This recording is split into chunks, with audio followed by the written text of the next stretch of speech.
ամենաանտիրը կամ ոչինչ։ Օղի H2O ջրի պես է խմվում։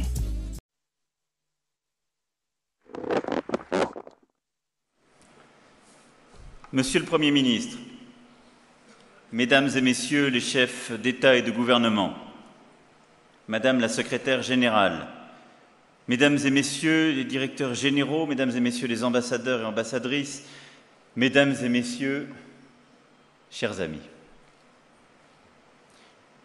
Mes premiers mots seront pour vous, Monsieur le Premier ministre, pour vous remercier de nous accueillir durant ces journées à Erevan. Pour vous féliciter aussi de la parfaite organisation de ce sommet qui intervient à un moment majeur de l'histoire de votre pays. Vous savez quelle place votre pays occupe dans le cœur des Français. À Paris, Marseille, Lyon ou ailleurs, prononcer le nom Arménie, c'est faire vibrer une corde de la sensibilité nationale. Car l'Arménie n'est pas seulement le nom d'une grande culture, d'une civilisation qui s'enracine dans la profondeur des siècles, le nom d'une des grandes tragédies de l'histoire, qui interpelle l'ensemble de l'humanité. Ce sont aussi, pour mes compatriotes, des visages. Ceux de ces Arméniens français, ouvriers, artistes, militants, entrepreneurs, sportifs, résistants, commerçants, médecins, qui par leur talent et leur énergie ont contribué à bâtir notre pays, qui aiment avec une passion sans limite la France qui leur a ouvert les bras, comme ils aiment leur patrie d'origine, d'un amour éternel. Et l'Arménie, pour la France et toute la francophonie, c'était aussi une voix qui vient de s'éteindre et qui plonge nos pays dans la tristesse et le deuil. La voix d'un géant de la chanson, d'un comédien de génie, qui disait mieux que toutes les autres nos tourments, notre bonheur, la douleur du temps qui passe, l'insouciance de la jeunesse, qui chantait notre légèreté, avec cette mélancolie qui accompagnait l'exil, notre manière si singulière d'être au monde. Ce chanteur qui représentait la culture francophone partout dans la planète, nous le savions tous, était arménien. Il défendait votre pays et sa mémoire. Il avait su créer pour lui un élan de solidarité lorsqu'il fut frappé par un meurtrier tremblement de terre. Il nous avait appris à admirer, à aimer votre peuple singulier, courageux, indépendant, à lui rendre justice en reconnaissant pleinement l'effroyable génocide dont il avait été victime.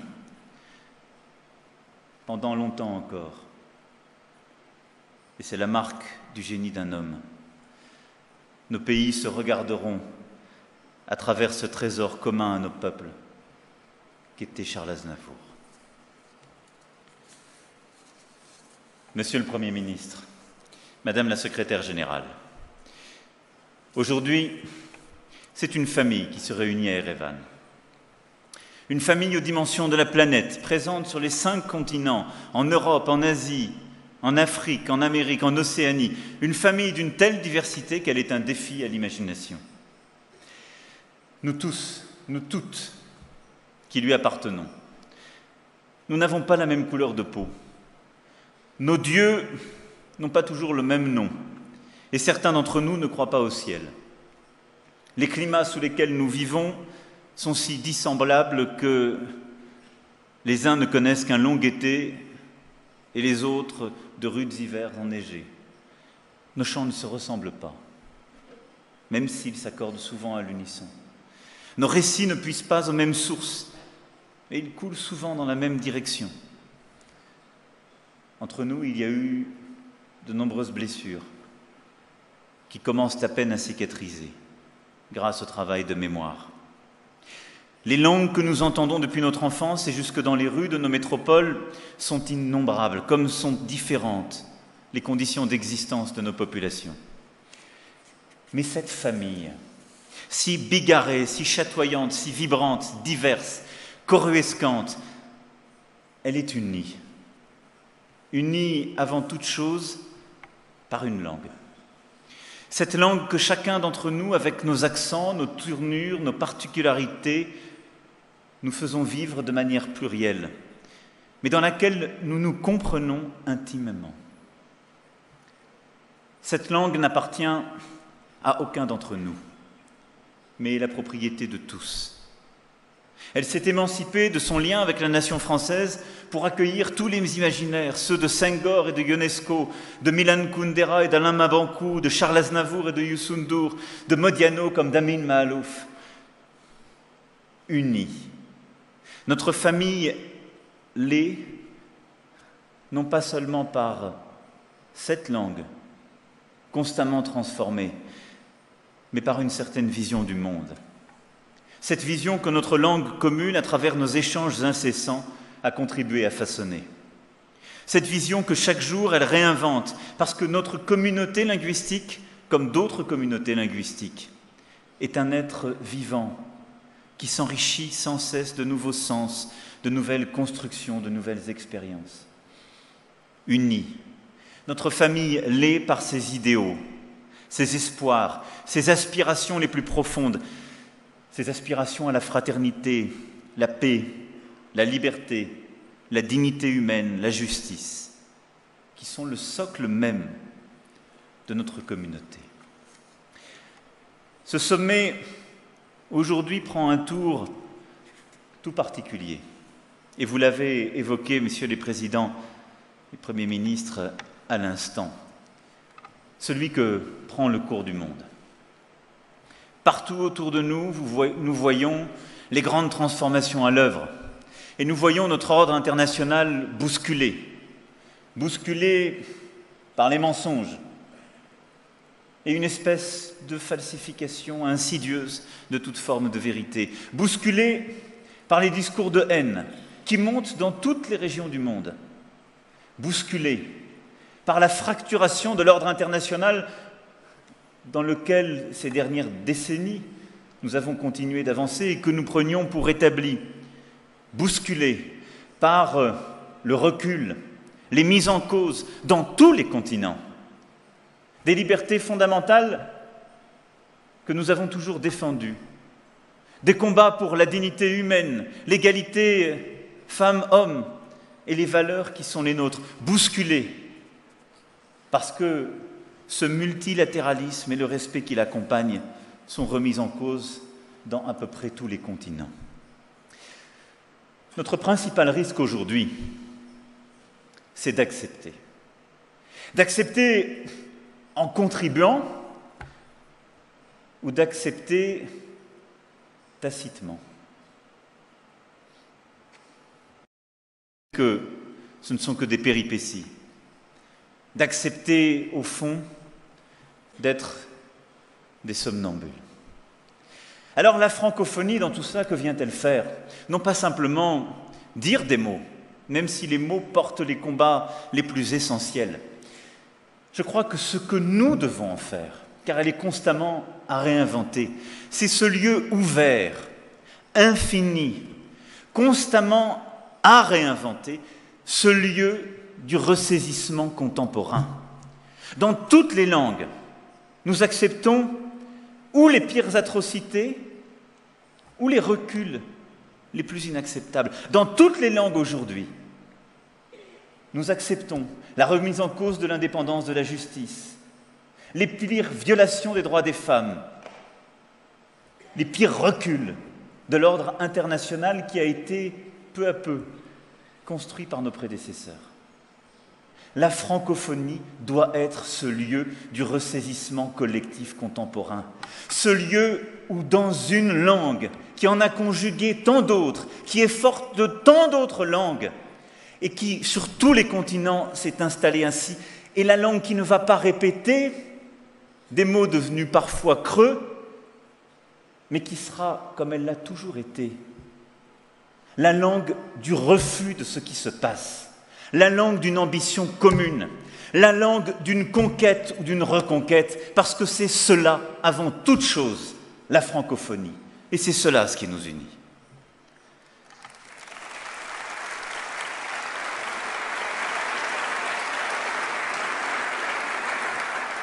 Il y a 84 nations dans la francophonie qui est la nôtre. Du nord au sud, d'à travers toutes les mers.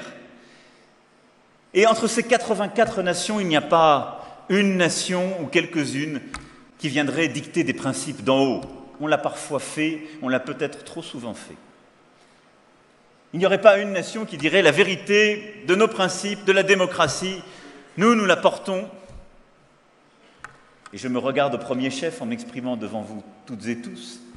La France en aurait la vérité première. Non. Non. Et c'est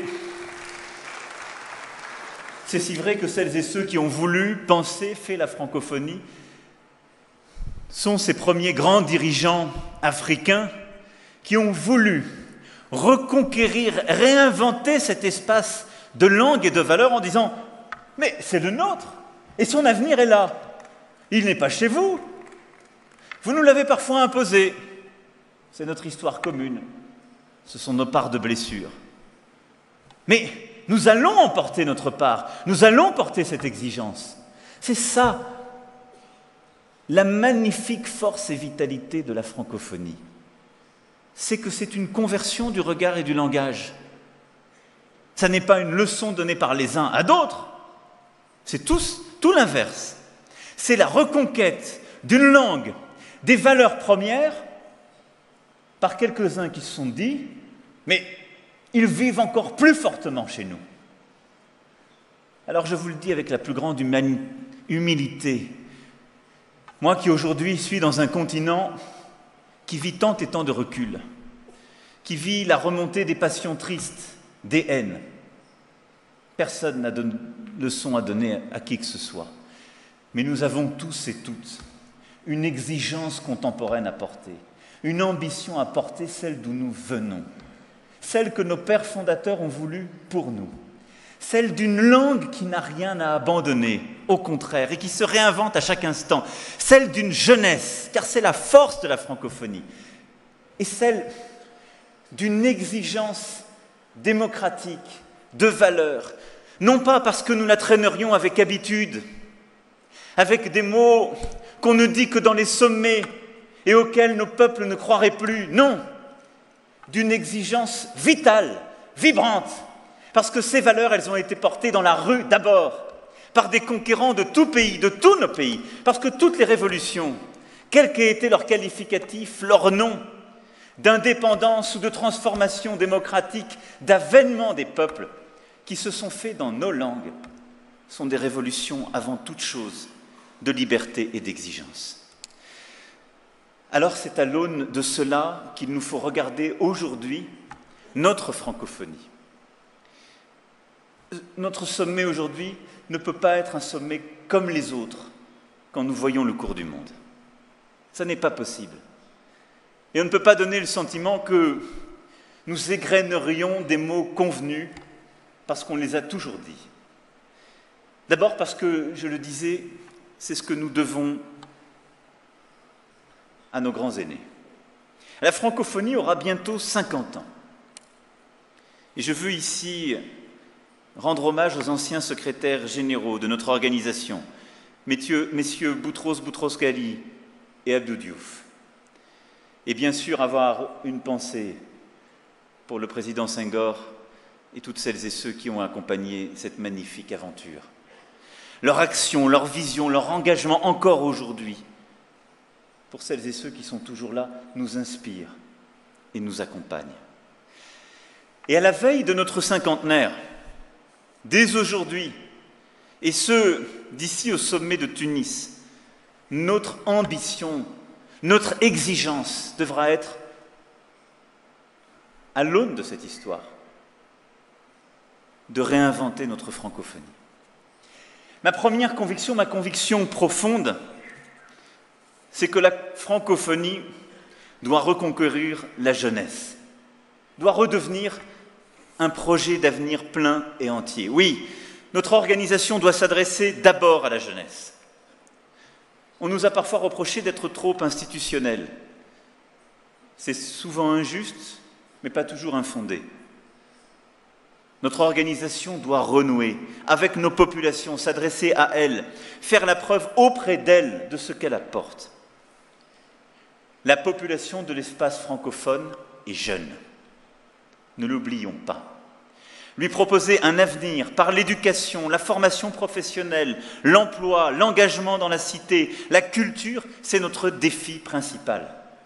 Le premier combat de la francophonie dans les années à venir, c'est la jeunesse.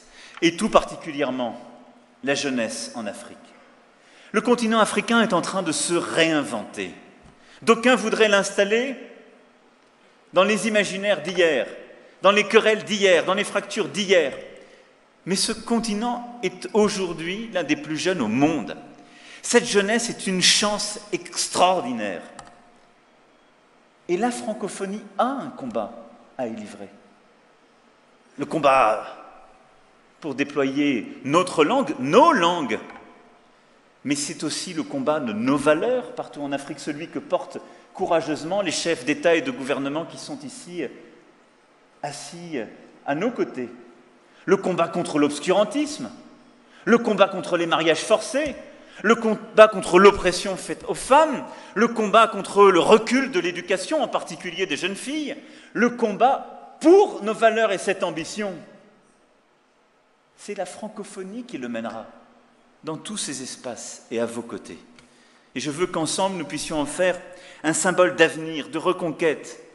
La francophonie doit permettre aux jeunes francophones d'être mieux scolarisés, de bénéficier des meilleures bibliothèques, des nouvelles technologies, de faciliter l'accès aux meilleures universités, permettre aux jeunes chercheurs de publier dans les meilleures revues, et bien évidemment, combat premier, d'aller à l'école pour tous les jeunes enfants, et en particulier les jeunes filles.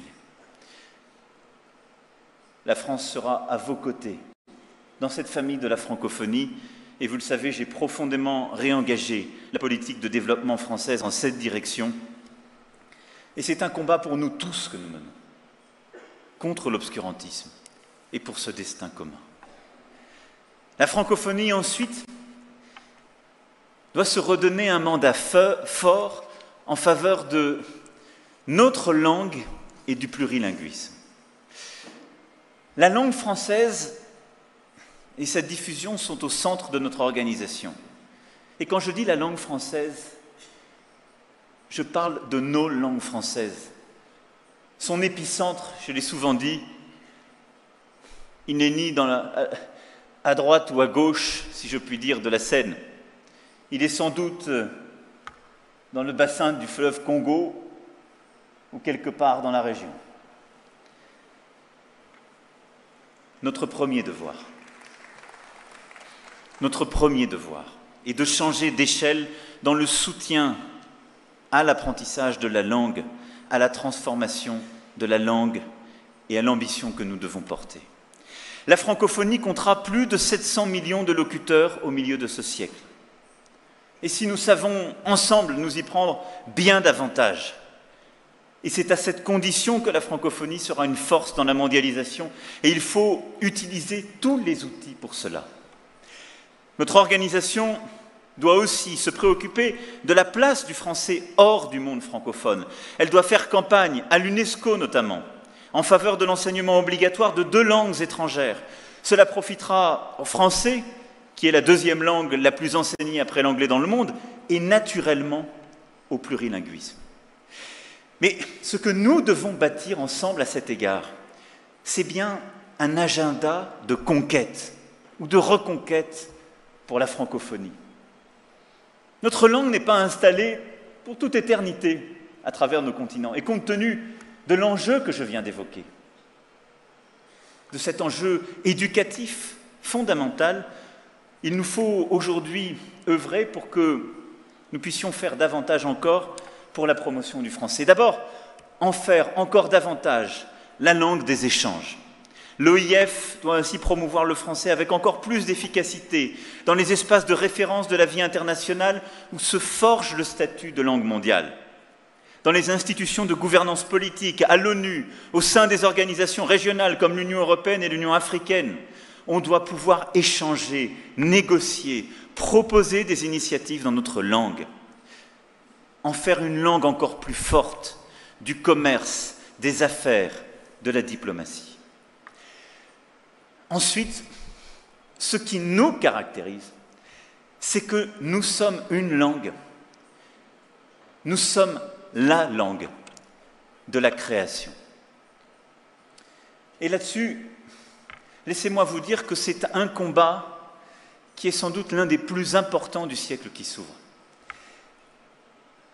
Nous échangeons dans les sommets internationaux, pour beaucoup d'entre nous, souvent en anglais. L'anglais s'est imposé, comme quelques autres langues, selon les régions, comme une langue d'échange très forte. Mais l'anglais est devenu une langue d'usage, je dirais de consommation.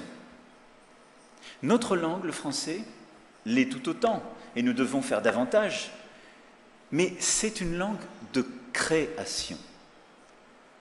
Nous sommes l'espace géographique de valeurs d'imaginaire où l'auteur, le créateur, est la chose la plus importante. Où quand on échange quelque chose, un contenu, une idée, on n'échange pas un bien comme les autres, on échange ce que quelqu'un à un moment a créé, a dit, qu'il a fait. Le mot d'autorité dans notre langue renvoie à cela. L'autorité vient de l'auteur, de celui qui a créé. Il n'y a rien de plus beau, de plus fort que de créer et d'imposer un mot, un poème, une idée, une réalité. Ce qui nous réunit, c'est que dans nos pays, des gens sont morts pour des mots ou des idées. Et il n'y a rien de plus fort. Alors se battre pour que notre langue soit plus forte aujourd'hui, c'est se battre pour que l'auteur soit plus fort, qu'il soit au cœur de ce combat. Et c'est se battre donc pour que, dans cet espace nouveau qu'est Internet, eh bien la francophonie soit présente. Je veux rendre hommage à ce titre au combat et à la grande priorité de nos amis canadiens et québécois qui ont sur ce sujet beaucoup d'idées et ont mené beaucoup de combats sur Internet. Bravo! Et nous allons vous suivre, vous accompagner. Je souhaite en particulier que l'on examine l'ambitieux projet canadien de bâtir, à partir de TV5 Monde, la plateforme numérique francophone. Nous devons nous battre pour défendre notre langue sur Internet. Nous devons nous battre pour défendre partout le droit d'auteur sur Internet et dans les modes de communication contemporains qui sont les nôtres. Parce que c'est simplement se battre pour celles et ceux qui créent ces idées, qui luttent pour les défendre, qui parfois sont tombés pour elles. La francophonie pourrait ainsi s'emparer de ce combat essentiel qu'est celui des auteurs et du parcours entre les langues. À ce titre, je plaide pour que nous puissions organiser un congrès des écrivains de langue française, sur le modèle de ce que font nos amis hispanophones. Aussi étonnant que cela puisse paraître, cela n'a jamais été fait en 50 ans. Ce congrès devrait réunir les grands écrivains, les grands éditeurs, tous ceux dont le métier est la langue, dans tout l'espace francophone. Il devrait prendre acte du changement de statut du français, qui n'est plus simplement la langue de la France, du rôle majeur de tous les continents dans la création littéraire, pour remettre les auteurs au centre. Notre ministre de la Culture y est particulièrement attachée, elle qui a dédié sa vie à l'édition. Et la représentante personnelle, Laïla Slimani, a eu cette volonté, cette idée, et mènera à vos côtés ce beau projet. Le combat pour les auteurs, pour les idées, est le plus beau qui soit. Investissons-le. Ne faisons pas des langues contemporaines simplement des espaces d'usage, comme on dit, de consommation. Ce sont des espaces de création, de réinvention. Et c'est pourquoi aussi je crois que ce combat fondamental pour notre langue, c'est un combat pour le plurilinguisme. Se battre pour la francophonie, ça n'est pas se battre pour rétrécir dans notre langue. et nos amis qui sont là, en particulier africains, le savent parfaitement, eux qui vivent dans le plurilinguisme, c'est reconnaître la part d'échange, de traduction qu'il y a dans et par le français. La francophonie pourrait ainsi s'emparer du débat sur le français langue monde et soutenir des initiatives comme le dictionnaire des francophones. Je veux que nous puissions conduire et porter. Et je souhaite que nous puissions multiplier les initiatives. Et la France a commencé, et nous avons mis des financements en place pour multiplier les dictionnaires entre les différentes langues de l'espace francophone et le français. Il n'y a pas de dictionnaire aujourd'hui établi entre le wolof et le français. Allons-y, développons-le. Ces langues sont des langues d'échange. Et c'est vrai de tant et tant d'autres langues, du Pacifique, de l'Afrique, de l'Amérique du Sud comme de l'Amérique du Nord. Je serais également heureux que la francophonie accompagne l'initiative que j'ai prise de rénover le château de Villers-Cotterêts. Nous sommes ici à Erevan et je vous parle d'une ville qui m'est chère, qui est plongée dans la région de France où je suis né. Ce lieu est un lieu auquel nous devons toutes et tous beaucoup. Et je vais vous expliquer pourquoi. Pour au moins 2 raisons. D'abord, c'est le lieu où a été signée l'ordonnance par François Ier, où il a été décidé que le français, parmi beaucoup d'autres langues, serait la langue utilisée pour les ordonnances, les textes administratifs en France, et qui a ainsi commencé à faire du français la langue officielle. La deuxième raison, parce que c'est la ville où Alexandre Dumas est né, et il a fait rêver dans tous les continents. Eh bien, dans ce lieu où ce texte si important a été pris, dans ce château de Villers-Cotterêts, je veux que nous puissions faire un des lieux de la francophonie, un espace de découverte des cultures francophones dans leurs priorités, un lieu où tous les francophones du monde pourront investir notre imaginaire commun, venir se déplacer, étudier, créer, transformer. Parce que nous sommes un espace du plurilinguisme, parce que nous sommes un espace de compréhension commune. Et donc, au-delà de ce combat pour la langue, c'est le point avec lequel je voulais terminer mon propos, la francophonie est en quelque sorte ce lieu ouvert, universel d'excellence, où nous pouvons réinventer le combat pour les biens communs universels et la réinvention du multilatéralisme. Pour ces 2 raisons que je viens d'évoquer, parce que le français est devenu une langue monde et parce que le français est une langue de traduction et d'échange. Le français n'existe pas si on le réduit à un continent. Le français n'existe pas s'il refuse la traduction. Ça n'est pas une langue qui écrase les autres, c'est une langue qui se nourrit des autres, qui n'existe que dans un espace de traduction. Et donc c'est une langue qui ne peut vivre, progresser, se développer que si on comprend qu'elle est la langue et que nous sommes donc l'espace commun de cette compréhension commune et respectueuse du monde, sans hégémonie, dans le respect mutuel, que si nous comprenons que nous sommes donc le lieu d'une réinvention contemporaine, d'un humanisme repensant des équilibres nouveaux. Ça doit être cela, la francophonie, une langue tout à la fois d'universel, de traduction, d'auteur, d'échange. Et c'est pourquoi la francophonie a le devoir aujourd'hui de défendre ces biens universels communs qui sont au cœur de notre espace. Au premier chef, l'environnement. Faisons ensemble de ce combat un combat commun. Il n'y a là que des pays qui se battent, quelles que soient les résistances, pour l'environnement, contre le réchauffement climatique. Œuvrons ensemble pour un pacte mondial pour l'environnement. Œuvrons ensemble pour de nouvelles avancées et ne rien céder à un scepticisme contemporain qui s'installe.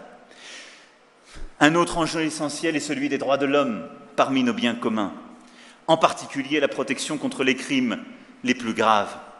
Là aussi, œuvrons ensemble pour bousculer les règles de nos organisations parfois devenues obsolètes. Ensemble, défendons le fait que le droit de veto au Conseil de sécurité de l'ONU doit être encadré. Interdisons son utilisation lorsque de tels crimes sont perpétués. Nous ne pouvons plus accepter que certaines puissances bloquent la condamnation de la communauté internationale. C'est à la francophonie de porter ces combats, d'en finir avec la paralysie, l'irresponsabilité, le cynisme. La francophonie doit être cet espace qui se bat pour le droit des femmes. Et je veux ici saluer le travail qui a été réalisé par Michaël Jean, à laquelle je rends hommage, qui s'est fortement mobilisé dans ce combat. La francophonie doit être féministe.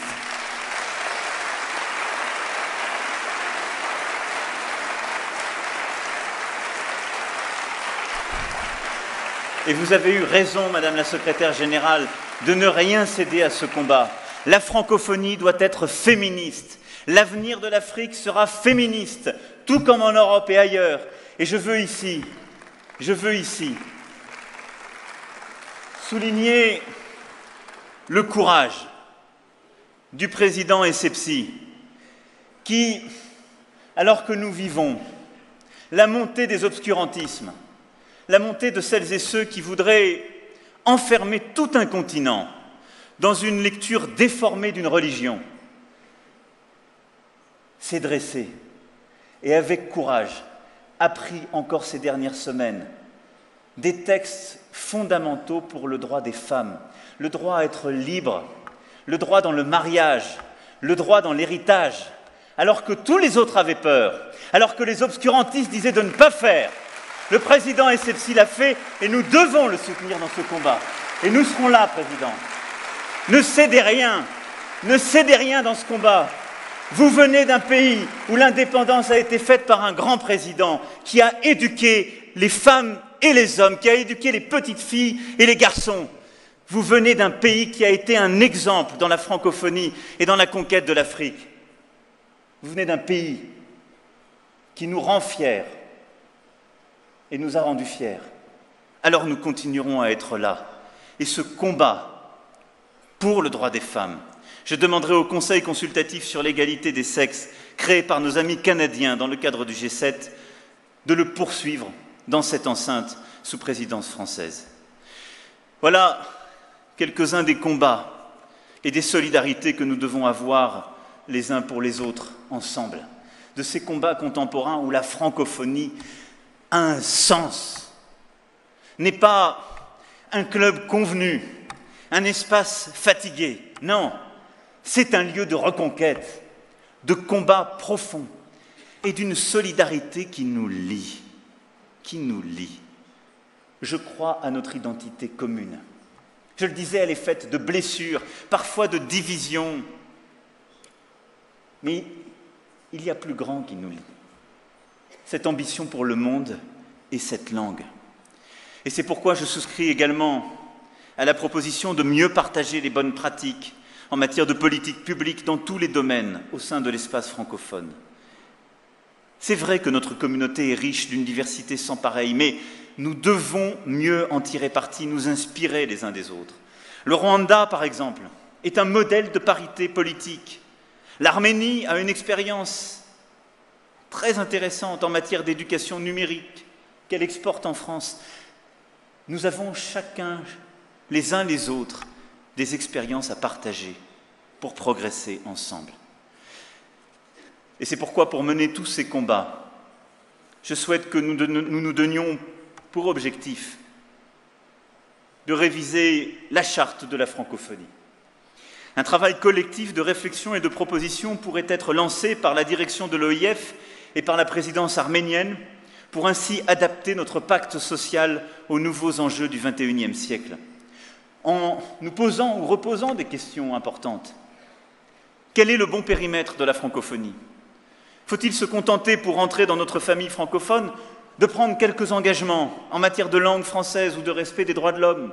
Ou faut-il se prévaloir d'accomplissements, de réalisations concrètes ?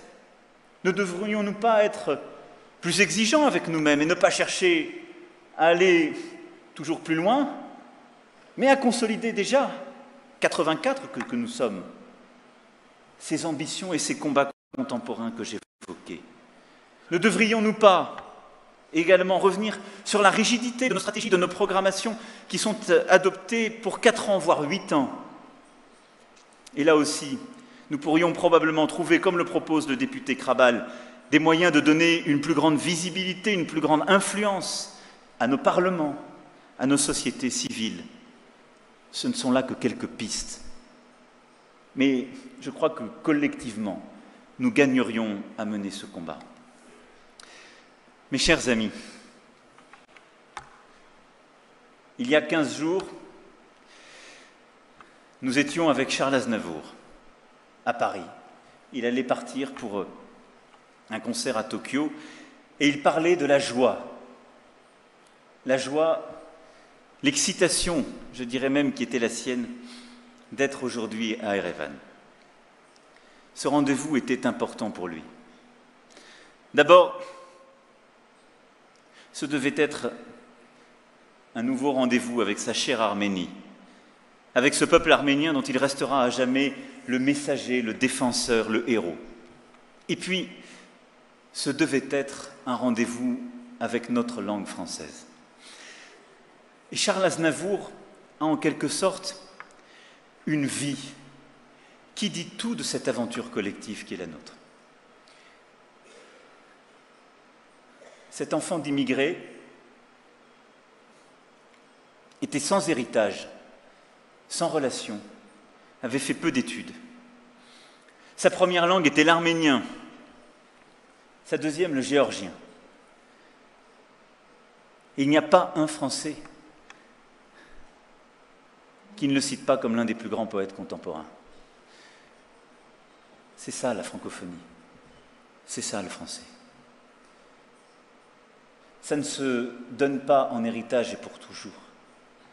Ça s'apprend, ça se traduit. Mais d'abord et avant toute chose, ça se conquiert par envie. Camus disait « Mon pays, c'est la langue française. Notre pays, c'est la langue française. C'est un pays qui n'a pas forcément de contours. C'est un lieu infini, mais fait d'exigences, de combats, de morsures. C'est un pays où on est fier d'un mot. C'est un pays où on défend des idées. C'est un pays qu'on acquiert de haute lutte. C'était ça l'histoire de Charles Aznavour. C'est ça la nôtre. Voilà, mes chers amis, les quelques convictions que je voulais partager avec vous. Nous avons tant en commun et tant à faire. Nous n'avons aucune leçon à nous donner, mais que des combats à mener ensemble. La francophonie, ça n'est pas un espace d'assis, ça n'est pas un lieu de femmes et d'hommes fatigués, ça n'est pas un lieu convenu. C'est une terre d'invention, de conquête. C'est une terre de femmes et d'hommes qui sont toujours les immigrés des autres, toujours les refusés des autres. C'est la langue de tous les asiles, parce que c'est la langue de tous les combats. C'est le lieu de toutes les dignités. C'est notre langue, et c'est donc aujourd'hui notre responsabilité. Vive la francophonie. Je vous remercie.